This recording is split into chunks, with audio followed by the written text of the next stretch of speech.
नमस्कार दोस्तों, उज्जवल क्लासेस में आपका स्वागत है। आज हम पढ़ने वाले हैं जीके के 50 महत्वपूर्ण प्रश्न जो दिल्ली पुलिस कांस्टेबल के एग्जाम्स के लिए बहुत ही ज़्यादा महत्वपूर्ण है। यदि आप चैनल पर नए हैं तो वीडियो को लाइक और चैनल को सब्सक्राइब तुरंत कर लीजिएगा, क्योंकि आपके परीक्षा तक हर रोज जीके की ऐसी शानदार वीडियो आपको मिलती रहे। आइए आज की क्लास को स्टार्ट करते हैं। हमारा पहला क्वेश्चन है, गांधी जी ने किस कानून को काला कानून कहा था? रॉलेट एक्ट को। गांधी जी ने किस कानून को काला कानून कहा था? उत्तर हो जाएगा रॉलेट एक्ट को। और यदि आपसे प्रश्न पूछा जाए रॉलेट एक्ट कब पारित हुआ था? उत्तर हो जाएगा 1919 ईस्वी में। अगला क्वेश्चन, एशिया की रोशनी यानी कि द लाइट ऑफ एशिया कहा जाता है? गौतम बुद्ध को। एशिया की रोशनी किसे कहा जाता है? गौतम बुद्ध को।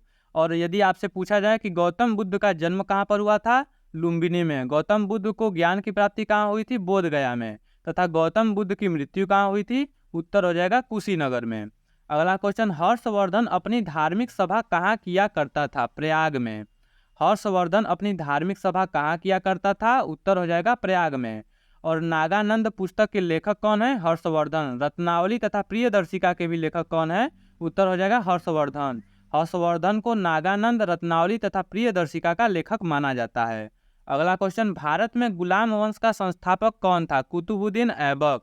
भारत में गुलाम वंश का संस्थापक कौन था? कुतुबुद्दीन ऐबक। अगला क्वेश्चन, किसने चौसा की लड़ाई जो कि 1539 ईस्वी में हुई थी उसमें हुमायूं को पराजित किया था? शेर शाह सूरी ने। किसने चौसा की लड़ाई जो कि 1539 में हुई थी उसमें हुमायूं को पराजित किया? शेर शाह सूरी ने।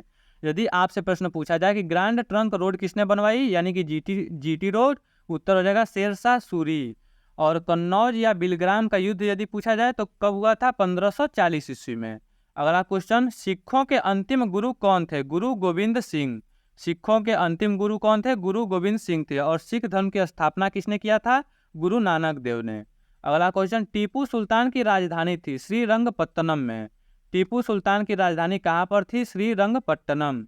अगला क्वेश्चन, कौन सा संशोधन अधिनियम मिनी संविधान माना जाता है? 42वां संविधान संशोधन। कौन सा संशोधन अधिनियम मिनी संविधान माना जाता है? 42वां संविधान संशोधन अधिनियम। यदि आपसे प्रश्न पूछा जाए 42वां संविधान संशोधन अधिनियम कब हुआ था? उत्तर हो जाएगा 1976 ईस्वी में। अगला क्वेश्चन, राज्य में आपातकाल के समय राज्य का शासन किसके हाथ में रहता है? राष्ट्रपति के हाथ में।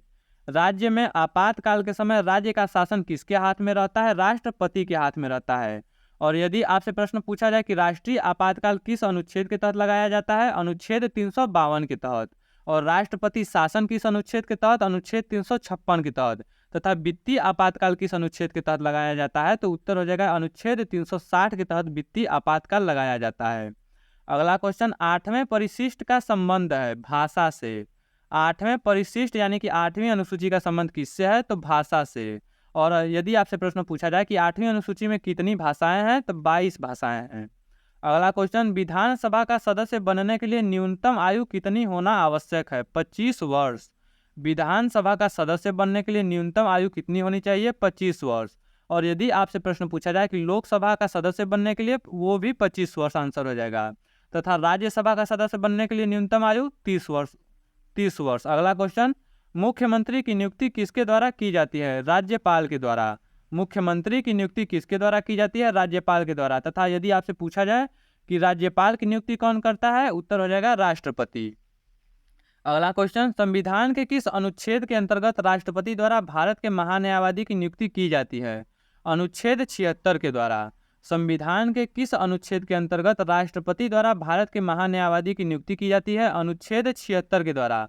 और इसमें एक और क्वेश्चन आपका बन जा रहा है कि हम भारत के महान्यायवादी की नियुक्ति कौन करता है? राष्ट्रपति। अगला क्वेश्चन, मौलिक अधिकारों के बारे में सुनवाई करने का अधिकार किसको प्रदान किया जाता है? सर्वोच्च न्यायालय को। मौलिक अधिकारों के बारे में सुनवाई करने का अधिकार किसको प्रदान किया जाता है? उत्तर हो जाएगा सर्वोच्च न्यायालय को। अगला क्वेश्चन, किस पंचवर्षीय योजना के दौरान देश में 3 लौह इस्पात संयंत्र स्थापित किए गए थे? द्वितीय पंचवर्षीय योजना के दौरान। किस पंचवर्षीय योजना के दौरान देश में 3 लौह इस्पात संयंत्र स्थापित किए गए थे? द्वितीय पंचवर्षीय योजना के दौरान। यदि आपसे द्वितीय पंचवर्षीय योजना का कार्यकाल पूछ दिया जाए, उत्तर हो जाएगा 1956 से 1961 तक। यदि आपसे पूछा जाए द्वितीय पंचवर्षीय योजना किस मॉडल पर आधारित थी? उत्तर हो जाएगा महाल नोविस मॉडल पे।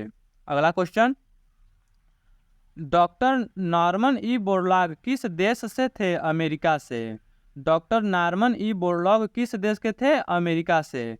तथा विश्व में हरित क्रांति का जनक किसे माना जाता है? डॉक्टर नॉर्मन ई बोरलॉग को। और भारत में हरित क्रांति का जनक MS स्वामीनाथन को माना जाता है। अगला क्वेश्चन, भारतीय कालीन प्रौद्योगिकी संस्था कहाँ स्थित है? भदोही में। भारतीय कालीन प्रौद्योगिकी संस्था कहाँ पर है? भदोही। अगला क्वेश्चन, भारत में मुद्रा एवं साख का नियंत्रण किया जाता है RBI के द्वारा, यानी रिजर्व बैंक ऑफ इंडिया के द्वारा। भारत में मुद्रा एवं साख का नियंत्रण किया जाता है RBI के द्वारा। यदि आपसे प्रश्न पूछा जाए RBI का स्थापना किसने किया था? स्थापना कब हुआ था? 1935 ईस्वी में। तथा वर्तमान में RBI के गवर्नर कौन है? शक्तिकांत दास। अगला क्वेश्चन, भारत का सबसे पुराना स्टॉक एक्सचेंज है बम्बई स्टॉक एक्सचेंज। भारत का सबसे पुराना स्टॉक एक्सचेंज कौन सा है? Bombay stock exchange. यदि आपसे प्रश्न पूछा जाए बम्बई स्टॉक एक्सचेंज कहाँ पर है? उत्तर हो जाएगा दलाल स्ट्रीट में। दलाल स्ट्रीट में। अगर एग्जामिनर और घुमाना चाहे तो आपसे पूछेगा दलाल स्ट्रीट कहाँ पर है? उत्तर हो जाएगा मुंबई में। अगला क्वेश्चन, सूर्य के चारों ओर घूमने वाले खगोलीय पिंड क्या कहलाते हैं? ग्रह कहलाते हैं। सूर्य के चारों ओर घूमने वाले खगोलीय पिंड को क्या कहा जाता है? ग्रह कहा जाता है। और सूर्य क्या है? सूर्य एक तारा है। अगला क्वेश्चन, ऋतुएं परिवर्तित किस कारण होती हैं? सूर्य के चारों ओर पृथ्वी के परिक्रमण के कारण।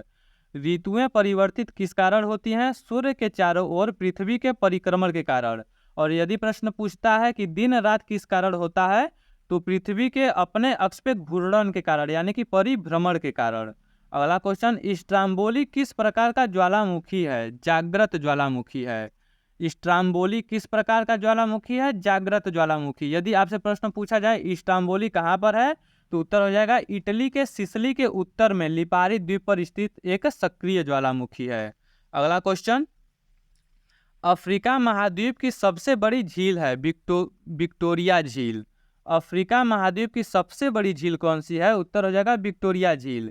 यदि आपसे प्रश्न पूछा जाए दुनिया की सबसे बड़ी झील कौन सी है? कैस्पियन सागर जो है दुनिया का सबसे बड़ा झील है।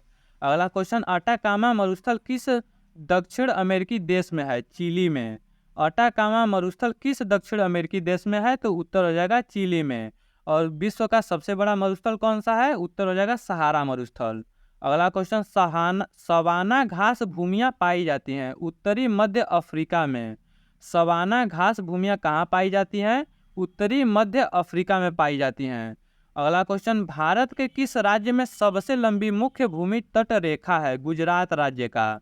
भारत के किस राज्य में सबसे लंबी मुख्य भूमि तट रेखा है? उत्तर हो जाएगा गुजरात का। अगला क्वेश्चन, दक्षिण भारत में सर्वोच्च पर्वत शिखर कौन सा है? अनाईमुड़ी। दक्षिण भारत में सर्वोच्च पर्वत शिखर कौन सा है? अनाईमुड़ी। यदि आपसे प्रश्न पूछा जाए अनाईमुड़ी किस राज्य में है? उत्तर हो जाएगा केरल राज्य में। अगला क्वेश्चन, पंचगंगा तथा दूध गंगा किसकी सहायक नदी है? दोस्तों मोस्ट इंपॉर्टेंट क्वेश्चन है। कृष्णा की सहायक नदी है पंचगंगा तथा दूध गंगा। अगला क्वेश्चन, अहमदाबाद किस नदी के किनारे स्थित है? साबरमती नदी के किनारे। अहमदाबाद किस नदी के किनारे स्थित है? साबरमती नदी के किनारे। यदि आपसे पूछा जाए हैदराबाद किस नदी के किनारे है? उत्तर हो जाएगा मूसी नदी के किनारे। अगला क्वेश्चन, सलाल बांध किस नदी पर बनाया गया है? चेनाब नदी पर। सलाल बांध किस नदी पर बनाया गया है? उत्तर हो जाएगा चेनाब नदी पर। अगला क्वेश्चन, राजभाषा आयोग के अध्यक्ष थे? उत्तर हो जाएगा बीजी खेर। राजभाषा आयोग के अध्यक्ष कौन थे? बीजी खेर थे। तथा राजभाषा आयोग का गठन कब हुआ था? 1955 ईस्वी में। और राजभाषा आयोग ने अपनी रिपोर्ट कब जारी की थी? 1956 ईस्वी में। राजभाषा आयोग का गठन 1955 में हुआ था तथा एक साल बाद राजभाषा आयोग ने 1956 में अपनी रिपोर्ट दी थी। अगला क्वेश्चन, भारत की सिलिकॉन घाटी कहाँ स्थित है? बंगलुरु में। भारत की सिलिकॉन घाटी कहाँ पर है? बंगलुरु। अगला क्वेश्चन, हम्पी के खंडहर किस राज्य में हैं? कर्नाटक राज्य में। हम्पी के खंडहर किस राज्य में है? उत्तर हो जाएगा कर्नाटक में। अगला क्वेश्चन, दिल्ली स्थित जामा मस्जिद का निर्माण किसने कराया था? शाहजहां ने। दिल्ली स्थित जामा मस्जिद का निर्माण किसने कराया था? शाहजहां ने। अगला क्वेश्चन, प्रसिद्ध वार्षिक गंगा सागर मेला भारत के किस राज्य में आयोजित किया जाता है? पश्चिम बंगाल में। प्रसिद्ध वार्षिक गंगा सागर मेला जो है भारत के किस राज्य में आयोजित किया जाता है? पश्चिम बंगाल में। अगला क्वेश्चन, कपूर के छोटे छोटे टुकड़े जल की सतह पर क्यों नाचते हैं? पृष्ठ तनाव के कारण। कपूर के छोटे छोटे टुकड़े जल की सतह पर क्यों नाचते हैं? तो पृष्ठ तनाव के कारण। तथा वर्षा की बूंदें गोलाकार क्यों होती हैं? वो भी पृष्ठ तनाव के कारण होती हैं। अगला क्वेश्चन, बिजली के बल्ब का फिलामेंट किस तत्व से बना होता है? टंगस्टन का बना होता है। बिजली के बल्ब का जो फिलामेंट होता है किस तत्व से बना होता है? टंगस्टन से। और यदि आपसे प्रश्न पूछा जाए विद्युत बल्ब का आविष्कार किसने किया था? थॉमस अल्वा एडिसन ने।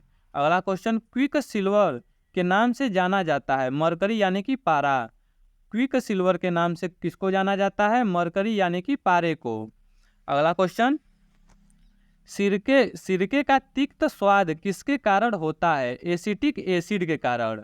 सिरके का तिक्त स्वाद किसके कारण होता है? एसिटिक एसिड के कारण होता है। दोस्तों, नींबू, संतरे और खट्टे फलों में सिट्रिक अम्ल पाए जाते हैं। अगला क्वेश्चन, कीड़ों के अध्ययन को कहते हैं एंटोमोलॉजी। कीड़ों के अध्ययन को क्या कहते हैं? एंटोमोलॉजी कहा जाता है। अगला क्वेश्चन, टीबिया नामक हड्डी किसमें पाई जाती है? टांग में।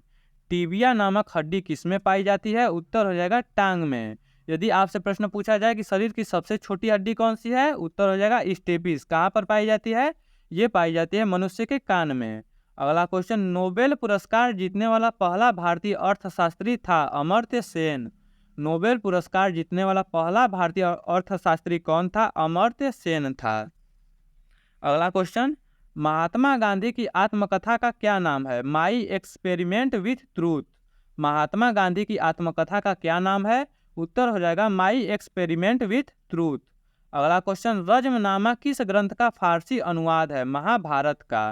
रज्मनामा किस ग्रंथ का फारसी अनुवाद है? महाभारत का फारसी अनुवाद है रज्मनामा। तथा महाभारत की रचना किसने की थी? महर्षि वेदव्यास ने। अगला क्वेश्चन, राष्ट्रीय पक्षी दिवस कब मनाया जाता है? 12 नवंबर को। राष्ट्रीय पक्षी दिवस कब मनाया जाता है? 12 नवंबर को। अगला क्वेश्चन, विश्व वानिकी दिवस किस दिन मनाया जाता है? 21 मार्च को मनाया जाता है। विश्व वानिकी दिवस किस दिन मनाया जाता है? 21 मार्च को। अगला क्वेश्चन, सौर मंडल में सबसे बड़ा ग्रह है? उत्तर हो जाएगा बृहस्पति। सौर मंडल का सबसे बड़ा ग्रह कौन सा है? बृहस्पति। यदि आपसे प्रश्न पूछा जाए सौर मंडल का सबसे छोटा ग्रह कौन सा है? उत्तर हो जाएगा बुध ग्रह। अगला क्वेश्चन, नंद वंश का अंतिम सम्राट कौन था? उत्तर हो जाएगा घनानंद। नंद वंश का अंतिम सम्राट कौन था? घनानंद। यदि आपसे प्रश्न पूछा जाए नंद वंश का संस्थापक कौन था? उत्तर हो जाएगा महापद्म नंद था। अगला क्वेश्चन, सुंदरवन का डेल्टा कौन सी नदी बनाती है? गंगा ब्रह्मपुत्र नदी बनाती है। सुंदरवन का डेल्टा कौन सी नदी बनाती है? गंगा ब्रह्मपुत्र नदी। अगला क्वेश्चन, किसने इक्तादारी प्रथा चलाई थी? इल्तुतमिश ने। किसने इक्तादारी प्रथा चलाई थी? उत्तर हो जाएगा इल्तुतमिश। यदि आपसे प्रश्न पूछा जाए रजिया सुल्तान किसकी पुत्री थी? उत्तर हो जाएगा इल्तुतमिश की। दोस्तों, यदि वीडियो पसंद आए तो वीडियो को लाइक और चैनल को सब्सक्राइब जरूर करिएगा। धन्यवाद।